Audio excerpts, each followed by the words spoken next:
So I was always a perfectionist. Everything had to be perfect, right, in order for it to be acceptable. And that showed in a variety of ways. In my professional life, it was actually a great ad because it made you really good at doing good stuff, at producing products, and especially in the supply chain, being a perfectionist is really helpful. In your personal life, it makes it very difficult because I expected perfection from myself. I expected it from everyone else. And it wasn't until I became a leader at Amazon that I started to run into problems with expecting perfection from my team and Mhm. being hard on them. And, as everybody was hard on me at Amazon, like shit rolls downhill. Okay. So it didn't start with me, but I was accepting it and rolling it downhill. And a lot of it was around perfectionism. And I remember I got reported to HR for, Mm. yelling at somebody in a meeting, one of my very many HR meetings that would come after this. And I went to go talk to my coach because I was like, what the, like, I'm getting screamed at. Don't they get screamed at? Like, da da da da. And it's some of the first conversations we started to have about the inner child Mm. and about loving yourself. Yeah. And the motivation for me to start honoring the little Kim, as I call her. I know, apropos, Not to be right? confused with the rapper. Not to be the little Yeah. kid, but when I Yeah. came out, I was like, there's something in this. Not we have not done prison time yet. But anyway, but when we started, these were the early conversations with the little Kim and self-compassion, self-care, like, and the motivation for me to start working on that was so that I could be better to my team, not so much that I could be better to myself, because let's be honest, I've been an asshole to myself my entire life, like I was used to it. Yeah. But the motivation for me was I was not going to be able to be a compassionate leader until I could be compassionate with myself. And so until I could accept failure, mistakes, overlooking stuff, not having my shit together constantly, until I could accept that with myself, I was never going to be able to accept it in other people. And so that was where the path started, was being okay when I didn't mess up, when I messed up. And, being somebody yelling at you and telling you you're full of shit and you're an asshole and you don't know what you're doing, but inside being able to be like, okay, well, that's his opinion, but I don't think it's that big of a deal. So that was the beginning of being able to be compassionate for other people.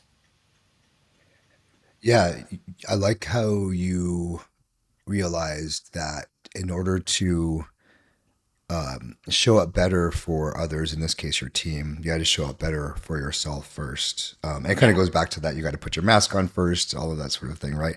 Yeah. Um, and one thing that was like coming up for me when you're talking was this whole idea of perfectionism. It's funny because it was an Amazon S team member, Sebastian Gunningham, I remember in a review I had, that said something that stuck with me for the rest of my career, which was, don't let perfect be the enemy of good enough. Yeah. Because perfection is actually, it's a myth. Yeah. It doesn't First off, exist. it begs the question, perfect to who? Yeah. Who defines and it? and and also, like, it's a moment in time sort of thing. It can only be Yeah. perfect for so long. Yep. Especially in the world of technology, it'll be perfect for one fleeting moment, if there is even such a thing as Yeah. perfection. Yeah. So so what it taught you was to accept yourself as you are and accept your team as they are, and instead of demanding perfection, maybe, I'm speculating here now, but like demanding continuous improvement. For continuous improvement, are we working on that? Hmm. Are we working toward better? And Yeah, I better. think that's and you nailed it on the head in that there is no perfect. There is no perfect job. There is no perfect relationship. The best sort of alliteration I got, around the whole perfect conversation is, think of a perfect rose. Just visualize in your head the perfect rose. Is that the rose the same the next day? Yeah. Nope. Nope. Mostly by the next day after it's perfect, its petals are dropping, it's Mm-hmm. overbloomed, whatever it was. The day before, it was too tight. It wasn't ready to be the perfect bloom, right? So, as you said, perfection exists in nanoseconds Mm-hmm. of time. And there is no perfect. Everything ends. Nothing lasts forever. There is no forever. All relationships end. Somebody's gonna die. The relationship ends. You hope that you die together and you eternally, who knows, we don't know what happens. You But could do the yeah, Romeo and Juliet thing, you know. the whole Romeo and Juliet thing. But this idea of perfectionism, but we get sold on it that if we look perfect, we act perfect, our mood is perfect, our home is perfect, our car is perfect. If you achieve perfect, you will achieve happy. And Mm-hmm. that's what the perfect comes from. Mm-hmm. Is that if I'm finally perfect, I'll be happy. If I finally write the perfect document, Jeff will be happy. And then Right. I'll be happy, right? Yeah. That was Yeah. gonna never fucking happen. Yeah. Like ever. I don't care how perfect the document is.